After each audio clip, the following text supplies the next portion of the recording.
នេះគឺជាទឹកស្ករសម្រាប់ដែលខ្ញុំប្រឡាក់ធ្វើឆៃពៅផ្អែមពុកម៉ែបងប្អូនទាំងអស់គ្នាគឺថាមានពណ៌គឺថាស្រស់ល្អមែនតែនតែម្ដងមើលទៅឡើងតំណងគួរឲ្យឆ្ងាញ់ចាជំរាបសួរពុកម៉ែបងប្អូនទាំងអស់គ្នាឥឡូវដល់បានខ្ញុំត្រូវចាក់ទឹកអំបិលចេញដើម្បីយកថៃថាវយើងយកមកប្រឡាក់ស្ករធ្វើឆៃពៅផ្អែមពុកម៉ែបងប្អូនទាំងអស់គ្នាចានេះខ្ញុំស្រង់វាដាក់កញ្ឆេងអញ្ចឹងណាកញ្ឆេងខ្ញុំអត់មានកញ្ឆេងធំទេមានតែកញ្ឆេងទុយៗអញ្ចឹងហីមានណារើកញ្ច្រែងឡើងប្រមាណកញ្ច្រែងបានដាក់គ្រាន់តែសារតែ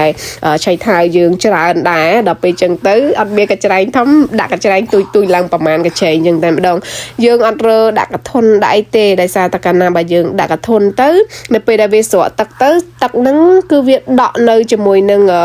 ឆៃថាវរបស់យើងអញ្ចឹងហើយគឺខ្ញុំរើវាដាក់កញ្ច្រែងអញ្ចឹងទៅដើម្បីឲ្យស្រក់ទឹកទៅវាហូរទឹកអំបិលចេញណាបងប្អូនទាំងអស់គ្នាគឺខ្ញុំធ្វើបែបនេះឯងពីព្រោះអីយាយគាត់ប្រាប់ថាបើកាលណាបើយាយខ្ញុំវិញគាត់ប្រាប់ថាឲ្យជូតទៀតណាគាត់យកកសែងជូតទឹកអំបិលចេញឲ្យដើម្បីឲ្យឆៃថាវយើងស្ងួតទឹកអំបិលឲ្យបានល្អណាក៏ប៉ុន្តែការខ្ញុំធ្វើលើកដំបូងហ្នឹងគឺខ្ញុំជូតវាដល់តែពេលខ្ញុំធ្វើលើកក្រោយខ្ញុំអត់ជូតក៏ប៉ុន្តែរសជាតិវានៅតែឆ្ងាញ់ដដែលវាមានរសជាតិឆ្ងាញ់ដូចកាលពេលដែលយើងជូតដែរដល់ពេលចឹងហើយខ្ញុំក៏ខ្ជិលជូតខ្ជិលអីចឹងទៅខ្ញុំក៏ស្រង់វាដាក់កញ្ច្រែងអីចឹងធម្មតាចឹងទៅចាហើយនេះគឺខ្ញុំចាប់ផ្ដើមជ្រលក់វាជាមួយនឹងឆៃថាវរបស់យើងជាមួយនឹងទឹកស្ករពុកម៉ែបងប្អូនទាំងអស់គ្នាគឺថាពណ៌ល្អមែនតែនម្ដងនេះខ្ញុំដាក់ពណ៌រៀងច្រើនបន្តិចអាចថាប្រហែលជានៅពេលដែលវាចូលជាតិទៅឆៃថាវរបស់ខ្ញុំឆៃពៅរបស់ខ្ញុំអាចថារៀងមានពណ៌ស្រស់រាល់ដងពីព្រោះអីរាល់ដងគឺខ្ញុំដាក់ពណ៌រៀងស្ទើរចឹងទៅវាអត់សូវស្រស់ទេចាឥឡូវនេះគឺខ្ញុំចាប់ផ្ដើមរៀបចំដាក់ជ្រលក់វាចូលហើយគឺខ្ញុំប្រើថងនឹងដដែលក៏ប៉ុន្តែខ្ញុំត្រូវទ្រាប់ថងណាពុកម៉ែបងប្អូនទាំងអស់គ្នាគឺខ្ញុំដូរថងដូរអីហើយចឹងទៅខ្ញុំដាក់ថងថ្មីទ្រាប់ថងមួយជាន់កាលណាបើយើងអត់ទ្រាប់ថងទេវាអាថងហ្នឹងវាអាចថាធំក្លិនឆៃពៅធំក្លិនខ្លាំងចឹងណាវាអត់ល្អទេចឹងហើយគឺខ្ញុំទ្រាប់ថងអីចឹងទៅវាអត់សូវធំជាមួយនឹងថងនឹងទេវាអត់ប្រឡាក់ជាប់ក្លិនជាមួយនឹងថងអញ្ចឹងហើយគឺយើងទ្រាប់ថងអញ្ចឹងល្អ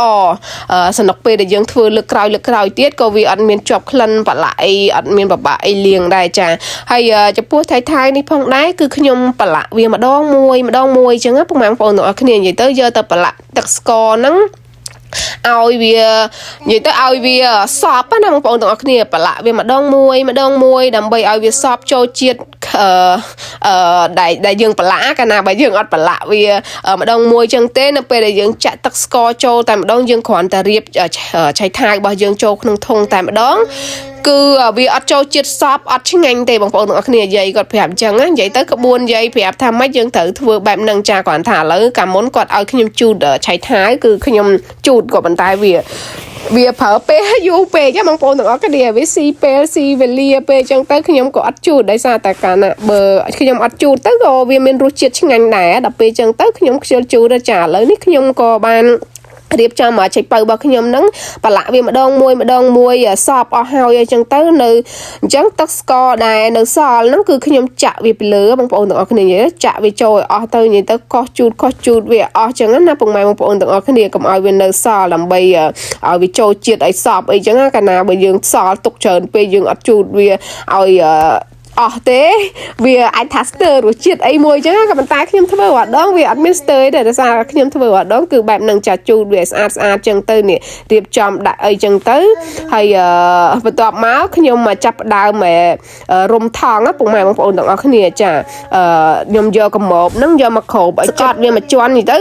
លាងហើយចឹងវាមានទឹកមានអីចឹងគឺយើងជូតវាស្អាតទៅពុកម៉ែបងប្អូនទាំងអស់គ្នាដើម្បីកុំឲ្យវាមាននៅជាតិទឹកជាតិអីចឹងទៅអាចថាខ្លាចថាឆៃពៅយើងវាជូរអីចឹងទៅចាហើយអានេះគឺដុំថ្មបងប្អូនទាំងអស់គ្នាខ្ញុំកំពុងតែជូតហ្នឹងគឺដុំថ្មខ្ញុំលាងហើយចឹងទៅវានៅទឹកដល់ពេលចឹងហើយខ្ញុំជូតវាស្អាតចាដុំថ្មនេះគឺមានទម្ងន់ដល់ទៅ10គីឡូឯណោះដោយសារតែធុងខ្ញុំធំខ្ញុំប្រើដុំថ្មធំដែរ10គីឡូចាបើធុងយើងទូយើងប្រើដុំថ្ម5គីឡូអីក៏បានដែរបន្ទាប់ពី